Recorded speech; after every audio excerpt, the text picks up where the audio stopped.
الشیطان الرجیم بسم اللہ الرحمن الرحیم والذین یتوفون منکم ویذرون ازواجا یتربصن بانفسہن اربعۃ اشہر وعشرا فَإِذَا بَلَغْنَ أَجَلَهُنَّ فَلَا جُنَاحَ عَلَيْكُمْ فِيمَا فَعَلْنَ فِي أَنفُسِهِنَّ بِالْمَعْرُوفِ وَاللَّهُ بِمَا تَعْمَلُونَ خَبِيرٌ وَالَّذِينَ يُتَوَفَّوْنَ مِنْكُمْ وہ لوگ جو تم میں سے مر جاتے ہیں، جن کا انتقال ہو جاتا ہے، وَيَذَرُونَ أَزْوَاجًا اور پیچھے اپنی بیویاں چھوڑتے ہیں، يَتَرَبَّصْنَ بِأَنفُسِهِنَّ أَرْبَعَةَ أَشْهُرٍ وَعَشْرًا تو ان خواتین کو اپنے نفس کو روکنا چاہیے 4 ماہ 10 دن تک۔ فَإِذَا بَلَغْنَ أَجَلَهُنَّ جب وہ پوری کر چکیں اپنی عدت کو، فلا جناح علیکم تمہارے اوپر اب کوئی گناہ نہیں، فیما فعلنا فی انفسہن اس کاروائی کے بارے میں جو وہ کریں اپنے بارے میں، نیکی کے ساتھ اور اچھائی کے ساتھ، بالمعروف۔ واللہ بما تعملون خبیر اور جو کچھ تم کرتے ہو اللہ رب العزت اس سے باخبر ہے، اللہ جانتا ہے۔ وَلَا جُنَاحَ عَلَيْكُمْ فِيمَا عَرَّضْتُمْ بِهِ مِنْ خِطْبَةِ النِّسَاءِ اور نہیں ہے گناہ تمہارے اوپر کوئی بھی اس میں جو تم اشارہ کرو اس کے ساتھ عورتوں سے نکاح کا، او اکننتم یا تم مخفی رکھو، فی انفسکم اپنے دلوں میں، علم اللہ انکم ستذکرونہن اللہ کو معلوم ہے کہ تم اس کا تذکرہ ان سے کرو گے، وَلَٰكِن لَا تُوَاعِدُوهُنَّ سِرًّا لیکن نہ وعدہ کرو ان کے ساتھ خفیہ اور پوشیدہ، إِلَّا أَن تَقُولُوا قَوْلًا مَّعْرُوفًا مگر یہ کہ تم بات کرو اچھی بات کرنا اچھائی کے ساتھ، وَلَا تَعْزِمُوا عُقْدَةَ النِّكَاحِ اور نہ ارادہ کرو نکاح کی گرہ کا، حتیٰ یبلغ الکتاب اجلا یہاں تک کہ وہ تحریر جو ہے وہ اپنی میعاد کو نہ پہنچ جائے جو عدت لکھی گئی۔ وَاعْلَمُوا جان لو ان اللہ یعلم ما فی انفسکم اللہ جانتے ہیں جو تمہارے دلوں میں ہے، فاحذروا پس بچو اللہ کی مخالفت سے، وَاعْلَمُوا جان لو ان اللہ غفور حلیم اللہ رب العزت معاف کرنے والا بردبار ہے۔ میرے محترم بزرگوں اور دوستو، پہلے دروس میں عدت کا تذکرہ ہوا تھا کہ وہ عورت جس کو شوہر طلاق دے دے اور وہ غیر حاملہ ہے تو اس کی عدت اگر وہ بیمار ہوتی ہے، ماہواری والا معاملہ ہے تو 3 حیض اس کی عدت ہے، اور اگر اس سے ماہواری نہیں ہوتی، عمر کم ہے یا بہت زیادہ عمر ہو گئی، اب اس کی عدت 3 مہینے تھی۔ اور یہ بھی پہلے گزر گیا تھا کہ اگر ایک عورت کو شوہر نے طلاق دی نکاح کے بعد لیکن اس کی رخصتی نہیں ہوئی تھی اور ان کا ملاپ نہیں ہوا تھا تو اس عورت کی عدت نہیں ہوا کرتی ہے۔ اب آج بتایا جا رہا ہے، آگے یہ تھا کہ ایک عورت جو ہے وہ حاملہ ہے، اگر وہ عورت حاملہ ہے اور اس کو طلاق ہو گئی یا اس کے شوہر کا انتقال ہو گیا، وہ حاملہ ہے تو اس کی عدت بچے کی پیدائش، بچہ پیدا ہوگا عدت پوری ہو جائے گی اس کی۔ اب چاہے اس کا بچہ جو ہے وہ 1 مہینے کے بعد پیدا ہو جائے اور چاہے 9 ماہ کے بعد پیدا ہو جائے، اگر وہ حاملہ ہے تو اس کی عدت وضع حمل ہے، اور قرآن میں ارشاد ہے وَأُولَاتُ الْأَحْمَالِ أَجَلُهُنَّ أَن يَضَعْنَ حَمْلَهُنَّ حاملہ عورت کی عدت اس کے بچے کا پیدا ہونا ہے۔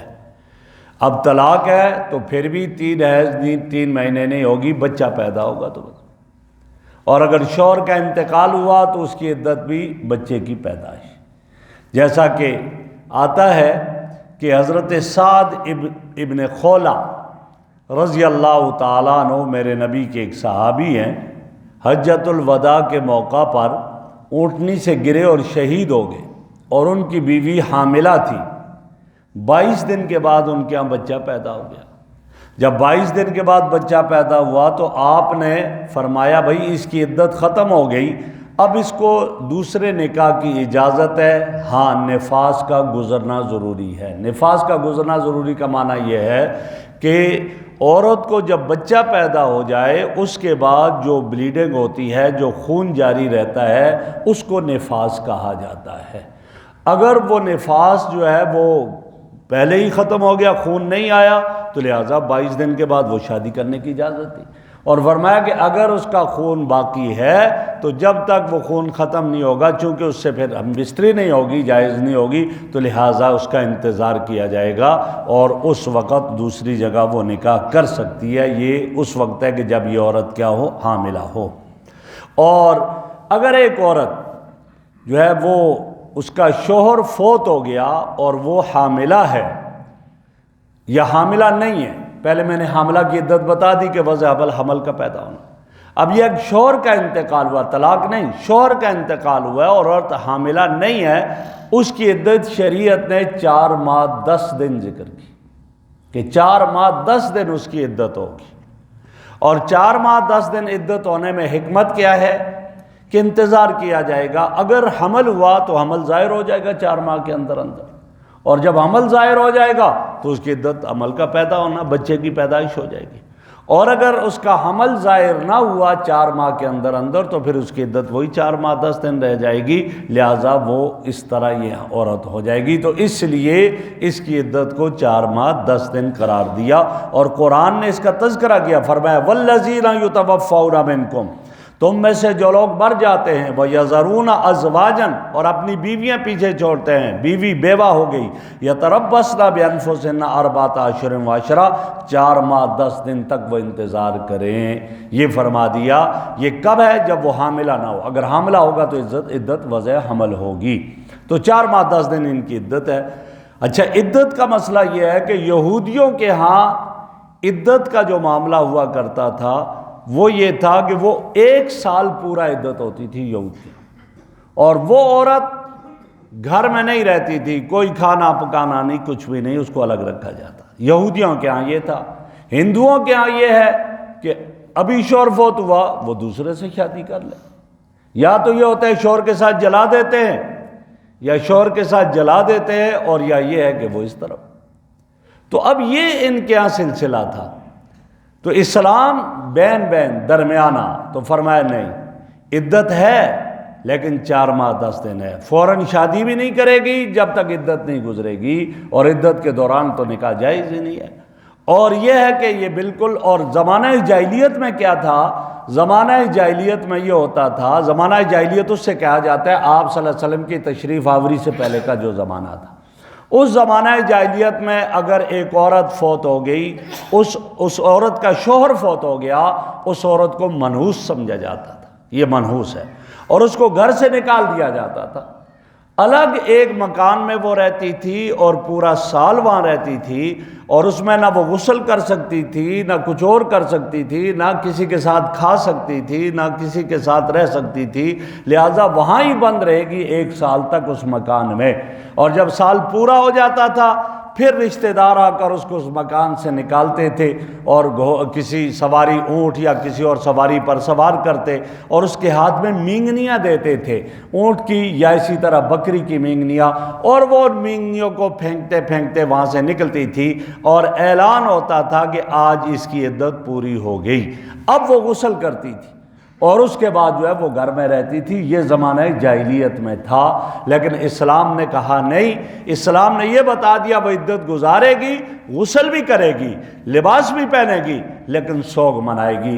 نبی اکرم صلی اللہ علیہ وسلم نے ارشاد فرمایا کہ کسی عورت کے لیے جائز نہیں ہے جو کلمہ پڑھنے والی ہو لا الہ الا محمد رسول اللہ، کہ وہ 3 دن سے زیادہ کسی پر سوگ منائے سوائے اپنے شوہر کے کہ اپنے شوہر کے لیے 4 ماہ 10 دن تک وہ سوگ منائے گی. اور سوگ منانے کا کیا مطلب ہوگا؟ وہ خوشبو نہیں لگائے گی، وہ سرما نہیں لگائے گی، وہ رنگین لباس اچھا نہیں پہنے گی، آج کی زبان میں کہ میک اپ وہ نہیں کرے گی. لہٰذا وہ 4 ماہ 10 دن تک سوگ منائے گی. یہ عورت کے لیے، اپنے شوہر کے لیے. باقی کوئی اس کا باپ فوت ہوا، بھائی فوت ہوا، بیٹا فوت ہوا تو 3 دن اس کو سوگ کا کہا گیا ہے کہ 3 دن تک وہ سوگ منائے گی. چنانچہ ام المومنین حضرت زینب رضی اللہ تعالیٰ عنہ کے والد کا انتقال ہوا. اسی طرح ام المومنین حضرت ام حبیبہ رضی اللہ عنہ کے بھائی کا انتقال ہوا. 3 دن کے بعد انہوں نے خوشبو منگوائی اور خوشبو لگائی اور بچی کے سر پر بھی لگائی اور عورتوں کے سامنے جا کر کہا کہ مجھے ضرورت اس کی نہیں تھی، میں اس لیے لگا کر آپ کو بتا رہی ہوں کہ میرے نبی صلی اللہ علیہ وسلم نے فرمایا کہ 3 دن سے زیادہ سوگ کرنا نہیں ہے، اس وجہ سے میں یہ خوشبو لگا رہی ہوں اور یہ لگا کر آپ کو پیش کر رہی ہوں. تو یہ کیفیت گویا کہ ہے عورت کے لیے کہ جب شوہر کا انتقال ہوگا تو وہ یہ کرے. تو اسی کا ذکر یہاں کر دیا گیا. فرمایا جو تم میں سے فوت ہو جائیں اور بیویاں کو چھوڑ دیں تو وہ بیوہ عورت جو ہے 4 ماہ 10 دن تک اپنے آپ کو روکے رکھے گی. ہاں فیضا بلغنا اجلہن، جب 4 ماہ 10 دن پورے ہو جائیں گے فلا جناح علیکم فیما فعلن فی انفسہن، اب وہ اپنے جو کاروائی کرتی ہے، وہ خوشبو لگاتی ہے، وہ سرما لگاتی ہے، وہ اور اچھا لباس پہنتی ہے تو تمہیں اس پر اعتراض کرنے کی ضرورت نہیں ہے اور تمہارے کوئی حرج نہیں ہے، وہ اس طرح کریں، لہٰذا وہ کر سکتی ہیں. آپ صلی اللہ علیہ وسلم تشریف فرما تھے. ایک عورت اپنی بچی کو لے کر آئی، یا رسول اللہ اس کا شوہر فوت ہو گیا ہے اور اس کی آنکھوں میں سرما لگا سکتی ہوں، اس کو درد آنکھوں میں تکلیف ہے. تو آپ نے فرمایا کہ تمہیں کیا ہو گیا ہے کہ تم لوگ تو سال پورا بیٹھتے تھے اور وہ مشقت برداشت کرتے تھے، شریعت نے تو 4 ماہ 10 دن کا کہا اور اتنا بھی صبر نہیں کر سکتے ہو، یہاں تک آپ نے فرمایا. تو فرمایا اگر وہ عمدگی کے ساتھ یہ تزیین کر سکتی ہے اور اس طرح تو کوئی حرج نہیں. واللہ بما تعملون خبیر، جو تم کرتے ہو اللہ سے باخبر ہیں. آگے فرمایا ولا جناح علیکم فیما عرضتم بہ من خطبۃ النساء. ایک عورت عدت گزار رہی ہے، چاہے وہ عدت طلاق کی ہے چاہے وہ عدت وفات کی ہے، عدت گزار رہی ہے تو عدت کے دوران عورت کو نکاح کا پیغام نہیں دینا چاہیے اور عورت بھی کسی کو نکاح کا پیغام نہ دے. عدت کے دوران جا کر نہیں کہے جی میں آپ سے نکاح کرنا چاہتا ہوں، آپ مجھ سے نکاح کریں، عدت کے بعد مجھ سے آپ نکاح کریں، یہ نہیں کہنا چاہیے، قرآن نے منع کیا. ہاں اشارہ کنایا کر سکتے ہیں. اشارہ کنایا کیا ہے؟ یہ اس کے سامنے کہتا ہے کہ مجھے ایک اچھی خاتون کی ضرورت ہے، میں چاہتا ہوں کہ کوئی اچھی خاتون میرے نکاح میں آ جائے، تو اس طرح یہ اشارے کر سکتا ہے، لیکن اس کو براہ راست نہیں کہہ سکتا کہ میں آپ سے نکاح کرنا چاہتا ہوں، عدت کے بعد آپ سے نکاح کروں گا. ہاں اشارے کنائے میں کہ جی ہمیں ضرورت ہے، میں دیکھ رہا ہوں کوئی خاتون ہمیں مل جائے جو اچھی ہو، اچھے اخلاق کی، فلاں فلاں ہو. عورت بھی اس طرح کہہ سکتی ہے کہ میں کوئی شوہر دیکھ رہی ہوں، مجھے اچھا شوہر کوئی ملے اور جو ہے میری زندگی اس کے ساتھ بسر ہو. یہ اشارہ اور کنایا میں بات، لیکن صراحتاً نہیں کہہ سکتے. قرآن نے اسی کا تذکرہ کیا لا جناح علیکم فیما عرضتم بہ. ہاں تم اگر کنایوں اور اشاروں میں نکاح کے پیغام کی طرف بات کر رہے ہو اور صراحتاً نہیں، صرف اشارے اور کنایوں میں کر سکتے ہو عدت کے دوران، تو لہٰذا اس میں کوئی حرج نہیں ہے. او اکننتم فی انفسکم، یا تم نے نہیں اشارے میں کہا لیکن دل میں یہ رکھا کہ اس عورت کی جب عدت گزر جائے گی تو میں اس سے نکاح کر لوں گا، یہ دل میں تم نے یہ بات رکھی ہے تو کوئی حرج نہیں ہے. اور اللہ کے علم میں ہے کہ تم بعد میں تذکرہ کرو گے، نکاح کا پیغام دو گے انہیں، لیکن ابھی جو ہے اس طرح کرنا لہٰذا ٹھیک ہے.